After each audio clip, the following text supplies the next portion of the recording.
Welcome to the Plant-Based Morning Show. It's Thursday, October 5th. We are presented, as we always are, by Compliment. That's lovecompliment.com. You can go over there, check out lots of plant-based health products to enhance your life and health. And you can enter, I think you can still enter the sweepstakes. Doug would have to confirm that for me. But yeah, check that out. Lovecompliment.com. They're the sponsor. They make this show possible 3 days a week. Okay, I've been informed just late breaking that Monday is a holiday, so that's kind of cool. Didn't realize that, but I love a nice 3-day weekend, and I especially love the 4-day week following a 3-day weekend. So double bonus there. All right, Doug, you're at it. How's it going? Matt, it is going well. Happy Thirsty Thursday. Happy final show of the week. Happy final show before a 3-day weekend. That's right. And a Major League Baseball playoffs weekend. They begin this weekend. That's right. Begin if you don't count the wild card games that have already happened. Yeah. And the Orioles are doing well, right? They are. They won their division. I think only the third time in 40 years that they've won the division. Really? And I think, they won the World Series in '83, and since then, they've only won the division. This is the third time. One of them when I was a kid, one of them, 7-8 years ago or something, and then this one now. So it's exciting. It's not that often. I've really not been more exciting is that the Yankees are terrible. Yankees and Red Sox are terrible, which played a part in the Orioles winning the division, and that's why they never win the division, because those two teams are in there, and one of them usually wins it. Anyway, so that'll be fun. I need to catch up. I need to know who the players are. I don't know anything. I'm gonna at least watch the playoffs though, because I have not watched any, and I would hate to have them win a World Series and me not be paying attention. That'd be terrible. So I am gonna watch the playoffs, and I got to figure out who's who and all that stuff. How about the Nationals, Doug? That's your team. They doing all right? Oh, the Nationals are garbage. I mean, absolutely. They're really garbage. bad. Yeah. Are the Braves good now in that division? I think the Braves won the division. Yep. Yeah, Braves are good. Baseball. All my enthusiasm for baseball this year just quickly vanished about a month into it. Yeah, I'm the same way. Fair weather fan. I'm even worse than fair weather now. I don't even pay attention when my team is good until the playoffs. So that's where I stand with that. I went to a soccer game yesterday. That was fun. Were you around were you living in Nashville when? I think we're having an issue. I still hear you. It's a little grainy, but I see you still. What's up? Were you around when the Nationals won the World Series? Were you living in Nashville?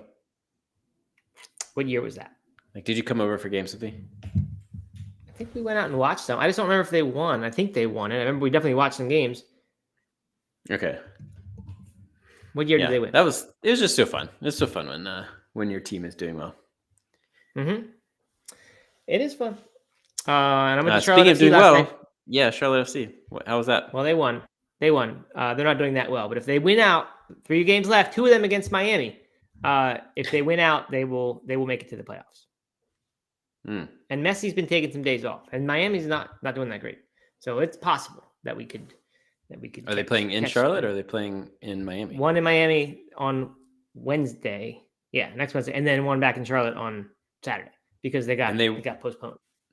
And they won't play in Charlotte, right? Or he won't play in Charlotte because of the turf. I don't know about the grass thing. I don't know if they're putting down grass or what.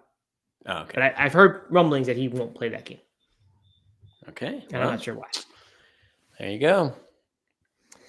Yeah. So anyway, good. I mean, it's good to care a little bit about sports. I really don't very much anymore. So I'm excited about that. A little fall sports weekend, especially 3 days. All good. All right. Other news. Went to the dentist this morning.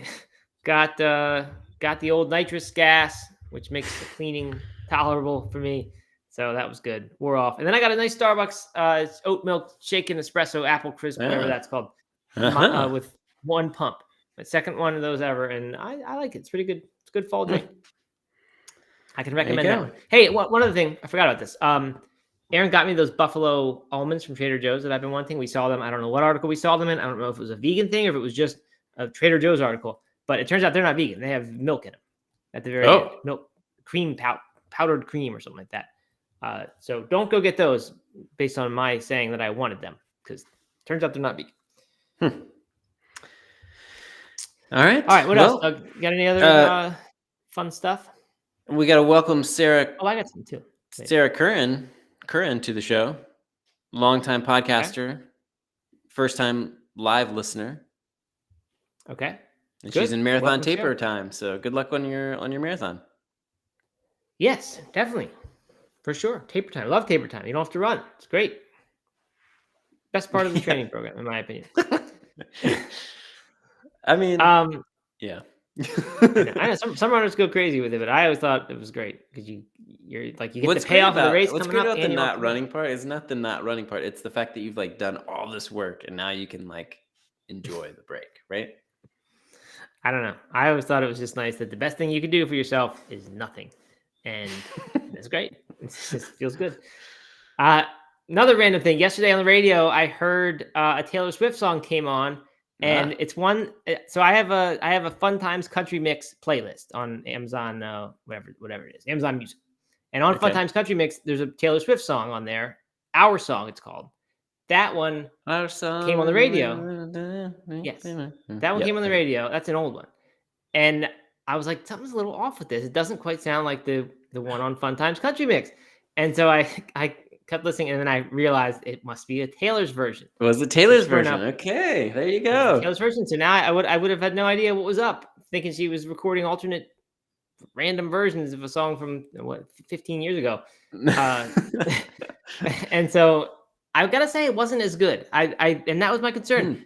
There's a certain rawness, countryness to her old stuff that I think is good before she was mega pop star. Who people make condiments after whatever they're guessing she's eating on the chicken sandwich or chicken. And so it just didn't have quite the twang and stuff. It was I don't think she can get that back. I think it's lost. That's just it's not who she is anymore. So I was a little disappointed in that one. But I'm sure some of them are good remade. Rivercat says she doesn't like a lot of the Taylor's versions. Wow, this is like look at that. We better be careful. We're gonna get the Swiftie army is gonna come after us. Aren't you in that? I thought you were the head of that. Yeah, I am. I'm one of the presidents. Look at vice presidents. All right, and then the other thing I heard on the radio in the same car trip was that apparently in Disney World, people are trying to sneak alcohol into Magic Kingdom, and because you can't, that's like the one park you can't get it. Hi, Bianca, by the way. Bianca's here, and got a shout out Bianca because she's not in for long. She only comes on Fridays live, so worth a shout out. Worth stopping the whole show. Say hi to Bianca. Stop the story. Hope things are going well, Bianca. I hope I'm getting the episodes up in a timely manner for you. I know I missed yesterday, but I got it up early this morning before the dentist. Doug's not been putting up the YouTube thumbnails. Sorry, everyone, about that. Yeah, I just forgot. I flaked like you did. Yeah. Anyway, and so Magic Kingdom. So we went to Epcot first, and you get plenty of drinks and things in the different countries and all that, and it's fun. And things can be fun without that, but it was just a fun time. So the next day, we go to Magic Kingdom, and it gets to be like, I don't know, 2:00, and it's hot, and I'm like, I'm ready for a beer. We've been going to all these different things, and then you realize you can't find it anywhere in the park. There's none in Magic Kingdom. They keep that one free of alcohol, I guess, to preserve the purity of the experience. I don't really know, but that's the park where you most need it, because that's where like there's just not a lot of interesting stuff. It's just kind of, riding princess rides and magic carpets and all this stuff. So. So anyway, people on TikTok figured out how to smuggle it in, and they were doing so in snack cans, like Pringles cans or little mini Doritos also comes in those shaped cans now. So people were putting alcohol cans into those, beer cans or whatever, wine cans, I don't know. And that was the thing. Funny. But now it was a TikTok thing. It was going around, but then it got they got busted, and the whole staff is informed of the TikTok scam, and now they check all those cans on the way in, all the chip cans. They check them, and the person who was doing it apparently who like had the thing got banned from Disney for good. Yeah, yikes. So that's the thing. But then the thing that's actually in the news right now about Disney, that one I happened to hear, is this lawsuit about basically the atomic wedgie that happened. Do you know about that one?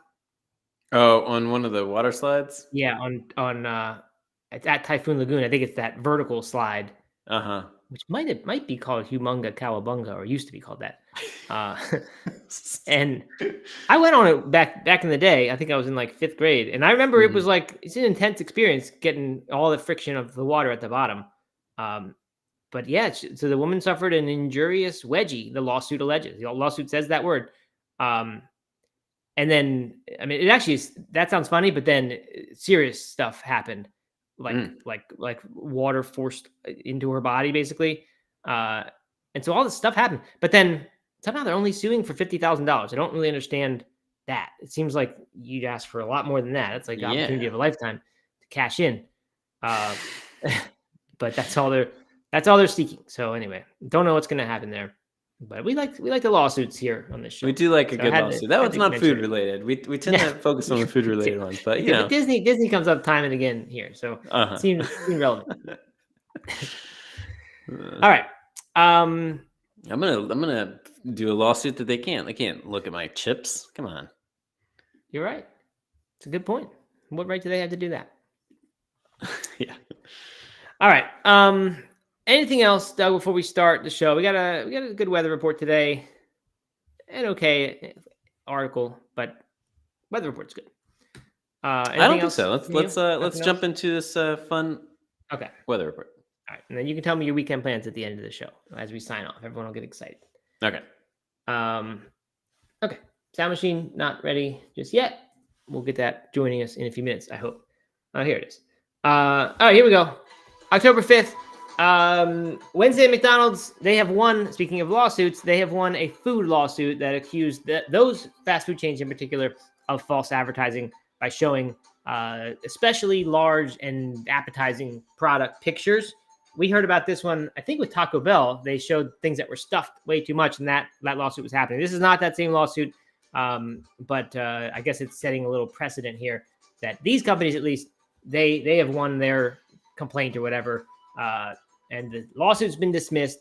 Basically said that their stuff didn't look any different from other chains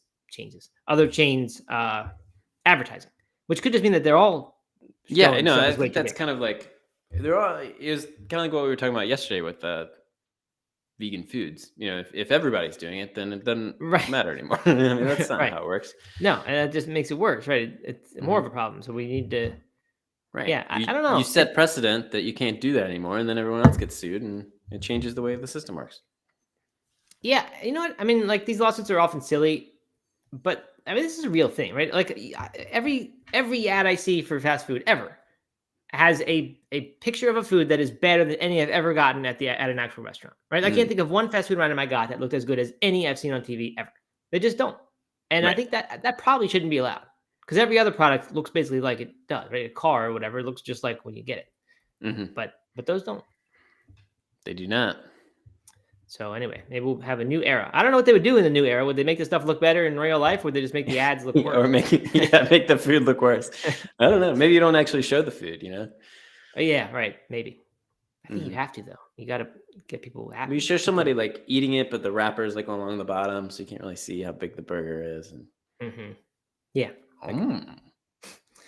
All right, next up, still in the fast food kind of world. This is at least fast casual. Chipotle is in the robot game now. They already had been. The robots were making the tortilla chips and making guacamole.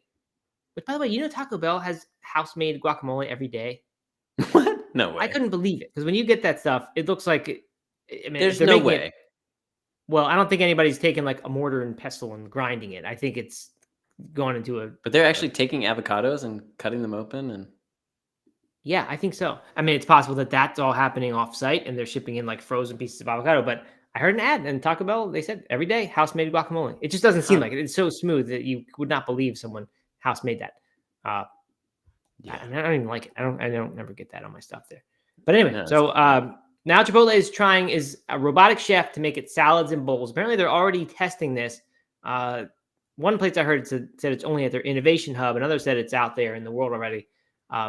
But when an order comes in, the robot dispenses the ingredients automatically. The team members go do their own thing. They're making still the right. It's hard. The burrito, that takes some skill to get that thing wrapped up right. Even the Chipotle people mess it up 75% of the time, and then have to dump it out and put a new wrap on the table or double wrap it or something. So the robots aren't doing that yet, but they are making the salads and bowls. They're just putting the stuff into the bowl. And apparently that's 65% of all Chipotle digital orders. So would make a big dent in their labor costs and maybe in the amount of mistakes that are made too. Sweetgreen is doing this with success. They have a robot that is can do 100 salads in 15 minutes, and that's all they do is salads, with better accuracy than its human coworkers. So that's that appears that it is coming. This robotic. See, I'm not a fan of this at all. I mean, I get it from like a business perspective, but not from a customer perspective. I'm not a fan. Right? You want the little bit of the heavy-handedness of the worker, right? Who's like, a little bit sloppy with their scoops, or you're like, oh, can I get a little more beans? And they add a little bit more beans, and it's just no one notices, no one cares. Like, you want that. I don't want a robot to be really super precise on everything. I also want somebody to like look at it and be like, oh yeah, that does not look good. Yeah, but the robot, they'll all look good coming out of the robot, because it won't ever have any mistakes. I don't know, man. I'm not a fan of this. The only reason I would be a fan of this, and this is kind of going back to that 3D printed burger, is if like you could just have a Chipotle vending machine like everywhere, and you just at a rest stop or something like that, and you get a Chipotle burger. I mean, burrito. That would be pretty nice. Yeah.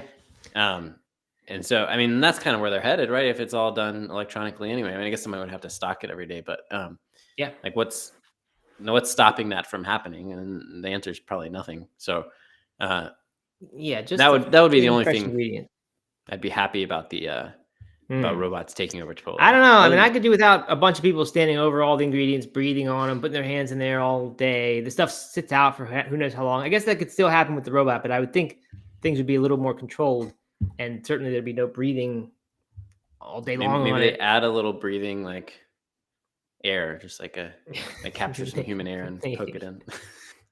I mean, I get that. That makes sense.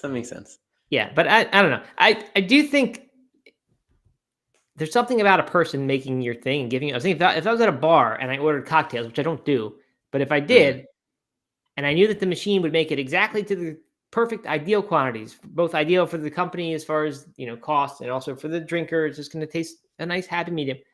It wouldn't really be the same. If you kind of want that sympathetic bartender to make it for you, and then totally, it's a little different. There's a little bit of love. There's no love in a robot made burrito. Burritos are love. Burritos are love, right? I mean, it could. There perhaps in a bygone era they were, but now it's just random teenagers there. They don't want to be there. They're, very few of them care about their work. I don't think there's any love going into your burrito at Chipotle.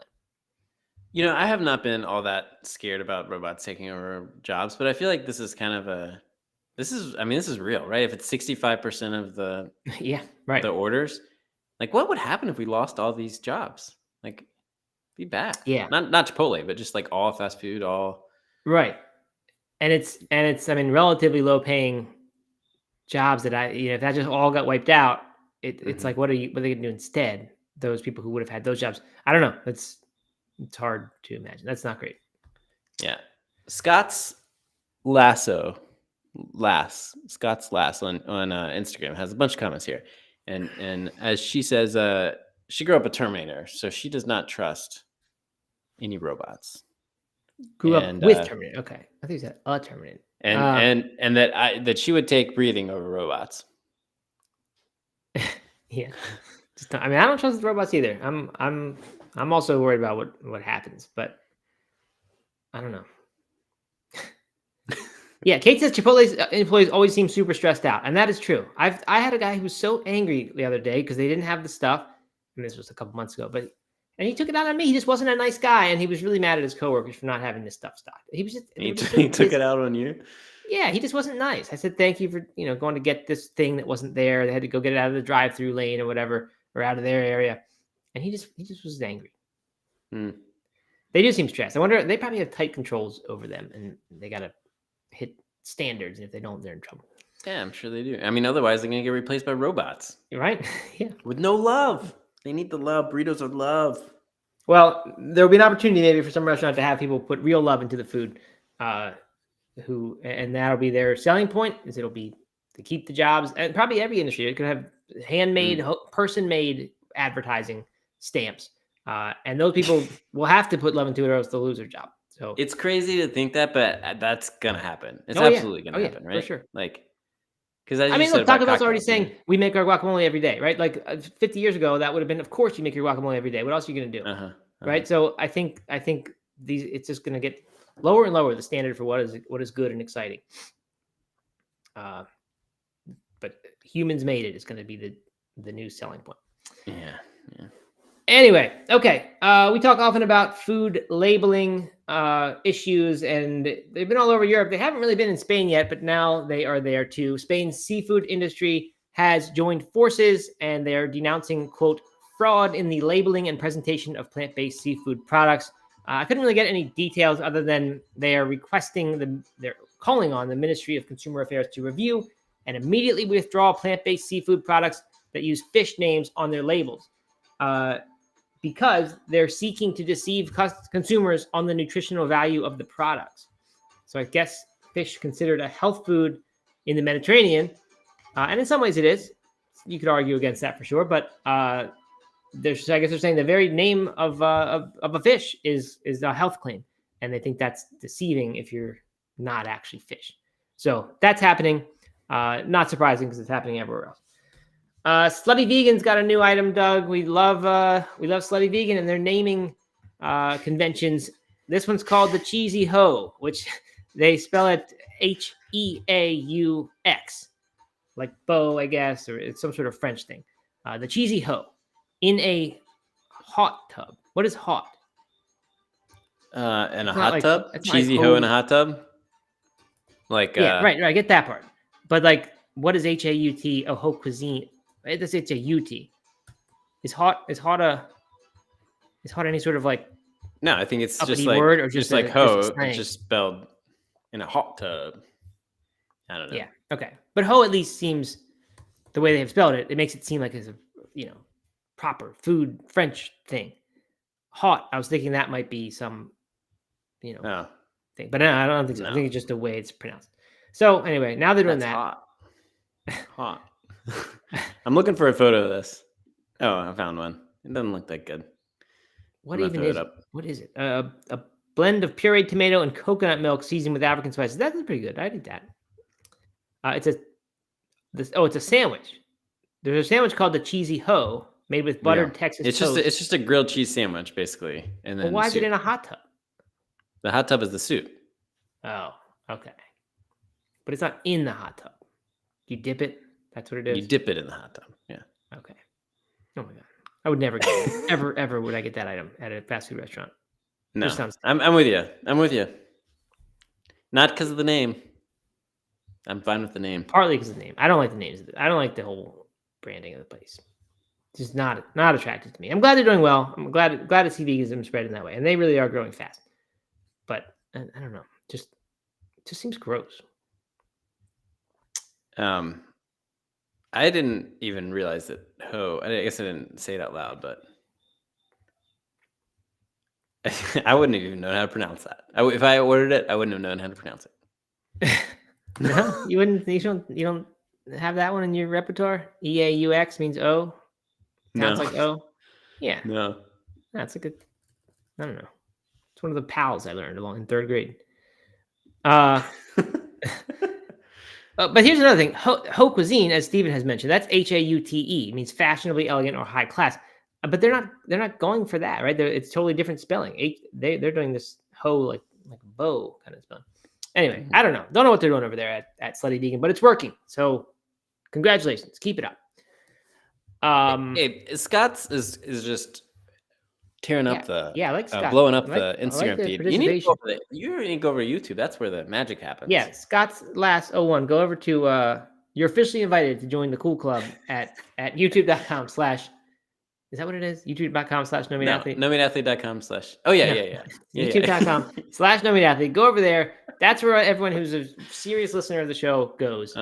And we don't give that out to just anyone, that URL. It's a secret link. Yeah. We keep that tight-lipped. Yeah. So go over there and join the crowd. All right. On to the next thing. Enough Slutty Vegan.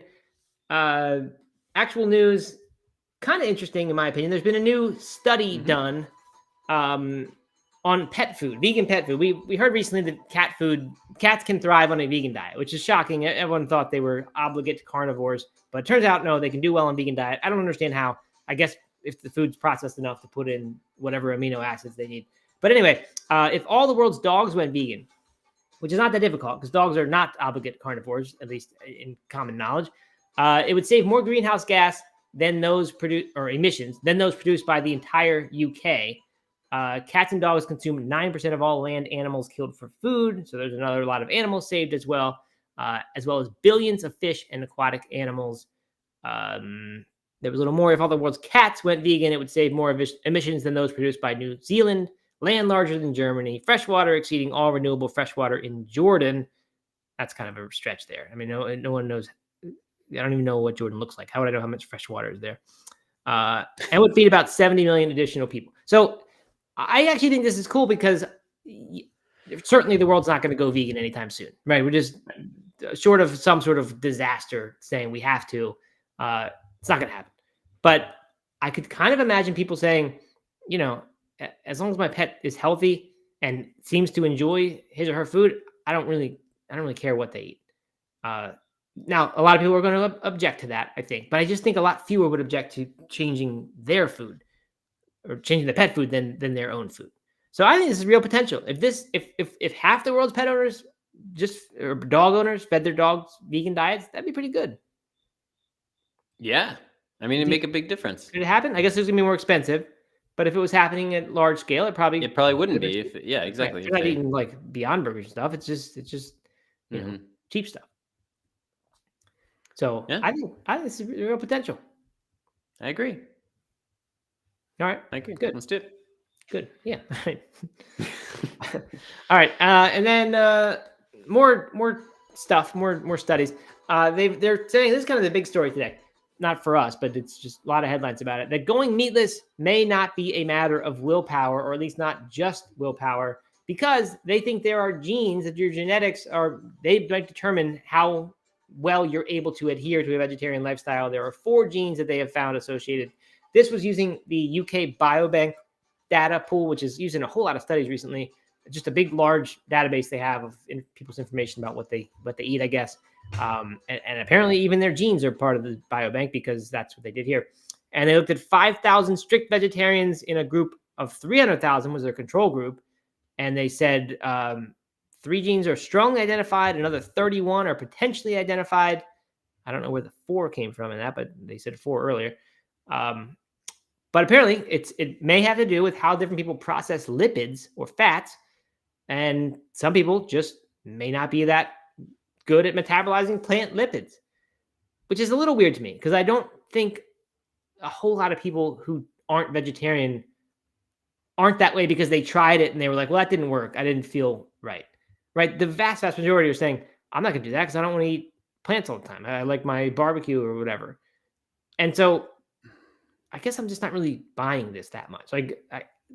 This would apply to anyone who goes vegetarian and then goes unvegetarian because they didn't feel like they were healthy and they were actually making an effort. Yeah. But that's just not that many people. Well, I mean, it's talking about people staying vegetarian, right? Right. Yeah. This would help people stay vegetarian. Yeah. So it's not about being interested in going vegetarian. Right. Yeah. But I'm just saying, so the impact of this, let's say we could, swap people's genes if they really wanted to be vegetarian, and we could fix this for them, or we could adapt the food for them or whatever. It's just not going to suddenly say, okay, everyone's going to be vegan now because that's the true. Gene problem. It's just people who were to begin with. What if you got your 23andMe and it said you're a highly likelihood of or good candidate for going vegetarian? That'd be cool. I think that would encourage people to do it. Actually. Yeah, I think that'd be great. You should write an open letter to 23andMe. I should. I don't know. I think this is really interesting. If there's actual science behind why some people are better suited for vegetarian diet or not, and are willing to keep it, I think that's interesting. Yeah, I do too. I was thinking. I mean, you'd think there would also be genetic factors involved in who actually wants to go vegetarian, right? Like some people are just mean by nature, and maybe their genes make them that way, and some people are nice and compassionate, and they just want to be nice to animals. So I would think that'd be a factor too, but they didn't mention that. They didn't mention anything about that. Yeah. Okay, let's see. We got a lot of comments here. I think let's go back to the guacamole. Okay, back to guacamole. Somebody, let's see. Kelly K says the takeout says that the Taco Bell guacamole starts with avocado pulp as the base. I wonder if all they do is just squeeze out the pulp of the avocado and then mix in some seasoning, and that's their handmade. Yeah, that's a advertising claim that should be questioned. That seems like a lawsuit. Maybe that should be our lawsuit, Doug. Do that one. Yeah, I think that's a good idea. And then let's see. Shots fired at Doug's barbecue. I missed that one. Were you firing? Were you? Maybe when I was saying, I was saying people who don't want to go vegetarian because they say they like their barbecue. It's not because it didn't work for them. Oh. That could have been you. I don't know. I really wasn't intending it, but I know that it wasn't one of your things. It was, yeah. And I also, that's probably what it was. Okay, Mr. Jeffrey says, or if every pet owner gave 50% plant-based food to their pets. There's another idea. Start mixing it in. Write an open letter, Doug, to IAMS and tell them to start putting 50% plant ingredients, make a half-calf sort of version, and that would be good. That'd be a great thing. Probably be cheaper than the other food that has meat in it.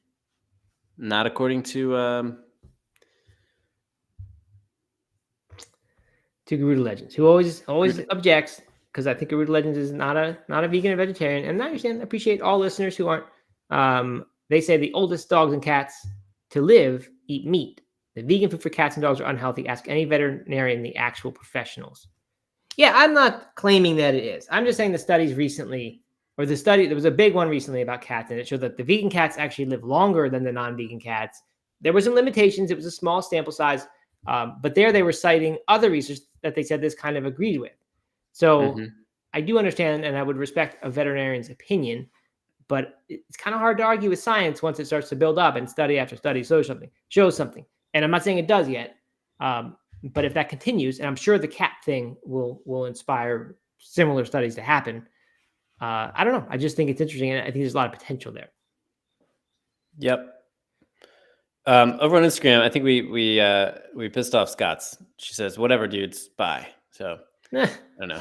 Oh man, we were just trying to get you over to the party. Yeah. Steven says, "I've seen 50% plant-based sausage in stores and wondered who would buy them." So this is not pet food, of course. It's people food. But I don't know if we talked about this on the show or if you and I just talked about it individually. But I have a friend who's like really wants there to be a 50% plant-based sausage or burger. Like really wants that blend of like whole foods, but then a little bit of meat in there as well. Right. He's not a vegan or vegetarian. They are very intentional about eating less meat, but they do eat meat, and would love to like have the flavor and the fat and all that stuff from a real meat source, right? And not a synthetic source. But with less meat in there. So I mean, that's the only person I've ever met that has asked for that, but. There is a market, I guess, for somebody. Yeah, and we've seen the couple companies are doing that, and we have said, who would want that? Because it just doesn't seem like it would be for anyone. But that's a good point. I mean, maybe there are people who do want that. I think if they could do it like Dr. Prager style, where they use real meat, and then they're putting in like bulgur wheat or real foods, maybe vegetables, maybe not, that you can actually see. Yeah. Maybe just the vegetable pulp kind of thing that's ground up, and you can't really see or crunch on the vegetables. But if you could do that, I can sort of see the appeal to that of a health conscious person who says, I want to eat meat, but I want to eat less of it. The problem is when you start putting in the vegan meat, typical ingredients like the processed concentrated soy protein or whatever, I think for a lot of people, then that becomes unhealthy food. They've turned what they think is healthy into unhealthy. So I think making it just with like vegetables or grain or whatever, that would be a great idea. I could see people doing that. Mm-hmm. But I think even more for pets. I think even pets, they would definitely do it for. Yeah. Emery says that in Chinese medicine, they have body types that say some foods are more beneficial and others are more harmful. So, and then Dale Stevens says the blood type diet book, Eat Right for Your Type. Very popular book. I've seen it kind of debunked in some places, but other people say it's good. Mm-hmm. So, I don't know. Yeah, that book, Body, Mind, Sport, that I like a lot. They talk a lot about that, different body types. And stuff in different foods. Yeah, so that's all interesting. I don't know how much science, Western science, is behind it to back it up, but it is interesting to me. Cool. Yes. Okay. Article of the day. There wasn't really a whole lot today. This one did show up in several places, so I picked it. Whenever we talk about like gender issues and vegan vegetarian, it seems to get awkward here. So let's hope that doesn't happen. The headline from a couple places. One is, this is from Daily Mail: men won't go vegan because they don't think it's manly, in all caps, scientists say. And the other one, a little more neutral kind of headline, just says, can masculine marketing convince more men to eat vegan? And they just did some surveying, and then they changed in a little A/B test. They changed the description of some foods that sound like vegan foods to make them sound more masculine or more manly, by saying something like for the biggest appetites, or maybe even something like greasy or something, just to make it sound like traditional, man meat food. One thing that was interesting, I don't think this is brand new. I think this is from past studies. They already knew this, but apparently men are much more sensitive to this stuff than women. They're more concerned about sort of like preserving their image of masculinity when it comes to food choices, and maybe other choices as well, which is interesting and kind of ironic, because it sounds to me like that's sort of like the opposite of that, right? Like if you're I don't know, like someone who's really concerned about all this stuff, that doesn't sound like this masculine image you're trying to project of someone who sort of doesn't care, right? And is not afraid of anything. I don't know. It just seems like a weird thing that men would be more sensitive about this. Just seems a little bit like insecurity to me. But anyway. Men are insecure, man. Yeah, I guess so. Mm-hmm. And so what they found is that when they changed the descriptions to make them sound more manly, and more masculine, I don't know what the appropriate word is here, but that would make the men sort of perceive the food as less suitable than they previously did for women rather than men. So it moved it in the right direction, but it still didn't make it a choice that they would make by and large. I think there's a bunch of numbers and things in one of the reports, and it really was not entirely clear. But the whole question it raises is like, should the marketing be different? Should these foods be marketed more towards men? Because certainly, like I think we can observe this, right? So we in the number of vegans and vegetarians, there are more women than men who are, and I don't think we need a science or survey to tell us that in general the vegan foods, to men are not perceived as masculine, and that's why a lot of them don't eat them. Maybe it's a little different. Maybe they think I'm a man and I need food for muscles, and therefore can't get vegan, even if it's not that doesn't seem masculine. But I don't know. That doesn't seem surprising. And honestly, none of this really does. That presenting it a little bit differently might help with that image. I mean, I think the whole soy boy image, right, is kind of this weak, feeble, non very masculine man. I mean, honestly, I think that's why Game Changers was such a big deal. Is it reframed the plant-based diet, reframed a vegetarian or plant-forward diet in a way that that made it seem masculine. And I think that what was so successful about that was not that they were like saying this is like built for men, but it was like, what do men want? They want muscles. They want to be able to be athletic. They want testosterone, and they want to have strong sperm and all this stuff that they talked about in that movie. And to like say like, this is what you want, and here you can get it, and it's actually better for you from these plant sources, because that was their big argument. Then it struck a nerve. And I think that I know multiple people who went vegan because of Game Changers and are still vegan. And there are a few documentaries and books and things like that I can say that about.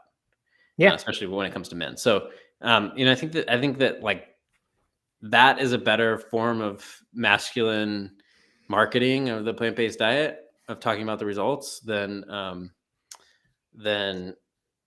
changing the name of the foods or talking about fat. But men are like, I mean, think about the market of bacon t-shirts and grilling stuff like that. Like, there's a huge market around that, massive market around that, and it's just simple like words.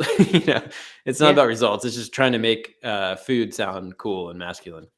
Right. And I guess if you could do that with with plant foods, then maybe that. Yeah, right. Yeah, I think there might be an opportunity. I think a good marketer of food could look at this and say, I'm gonna come up with a way to make this. Just come up with a male plant-based brand that's attractive, that has the Game Changers vibe to it. I mean, maybe Game Changers did this, but I don't know. I could see that. I could see it working to some people. Yeah, would it work on you? I mean, I already do. I already eat vegan. I know, but like, would you be more if there was a burger or something like that? I'd be more likely to get it. I think it was better. Yeah.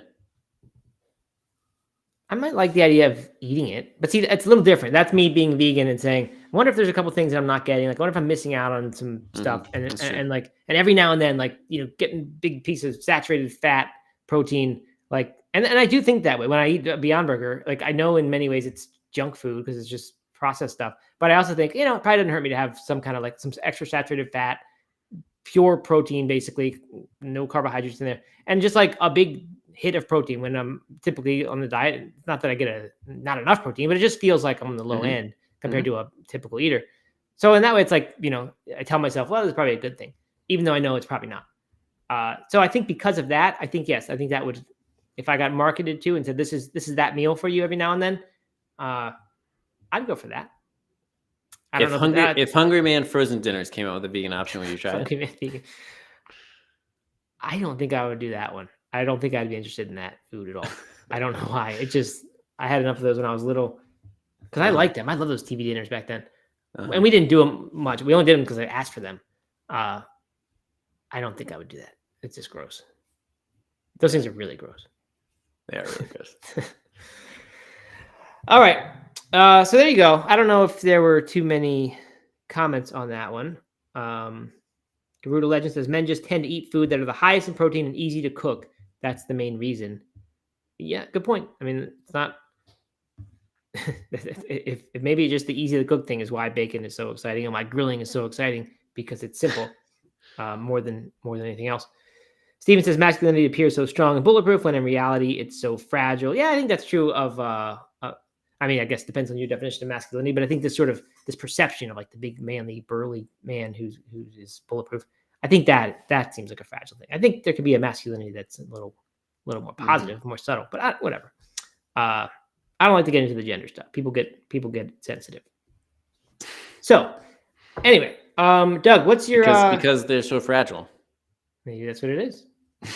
Could be it. All people are fragile, man, except for me. We are. We're just fragile humans, Matt. That's all we are. We're just looking for a little bit of love burrito. Yeah, we just want love burritos. All right, Doug, any weekend plans? Fall is officially upon us, I'd say. Cool nights, cool mornings, at least here in Charlotte. Even if the days are still hot. What are you doing? You got fall plans? I'm going on a big long run. Big long run. In the leaves? That's kind of a fall activity. Are there leaves on the ground yet in the woods? They're coming down. The trees are all turning, so it's gonna be beautiful. Especially because I'm gonna go up a little bit higher. I think it'll be perfect, prime and perfect. Is it above the frost line? Above the frost line? Is that a thing? I don't know. You know how the mountains turn snow-capped at some point or turn colder at some temperature? You're gonna get above that? No, I mean, no. I mean, maybe. I don't know. I don't know. If the frost line is usually like underground, right? You want to? Is it? Yeah, I don't know. Yeah. I meant nothing. I just mean that line on the mountains where it changes color from distance. Oh yeah. I don't get close to the mountains. I keep my distance, observe, look at them, and you can see there's a spot where it gets. Yes. Yeah. Okay, I see what you're saying. Yeah. I'll get above that for sure. Oh, okay. Good. Steven wants to know if you have any injury worries at the moment. No, I'm injury free. I seem to be injury free, which is good. That's definitely good. All right, good. I have no other plans. My dad's gonna come visit, which would be nice. There's some kind of Oktoberfest in Charlotte, but I think isn't Oktoberfest really a September thing? Yeah, it's been going on for a while. Yeah, I think it's September. Yeah. Well, let's see the Oktoberfest date. And so I think in the United States we celebrate it. No, it ends Tuesday, October 3rd, so it's already done. But now that it's actually October in the United States, people start having Oktoberfest celebrations. So there is one here. In fact, I think there might be two of them. I will probably not go. There's also a Veg Fest I will probably not go to. But I will drink the Oktoberfest beers that are in my fridge. At least Veg Fest, Sunday afternoon. Asheville Veg Fest. I'm going to go to that. Oh, yeah? I like the Asheville Veg Fest. I like the one put on by. There was one that was. Do they still have two? I don't think so. Okay. I don't know. Yeah, Asheville Veg Fest is good. Good food there. Yeah, that's what I'm doing this weekend. That'll be fun. Vegan Fest. Asheville Vegan Fest. Okay. Good. Any good speakers at it? I haven't really looked. You can go connect on behalf of the Plant-Based Morning Show. You could do live on the scene reporting. Maybe I will. Sunday.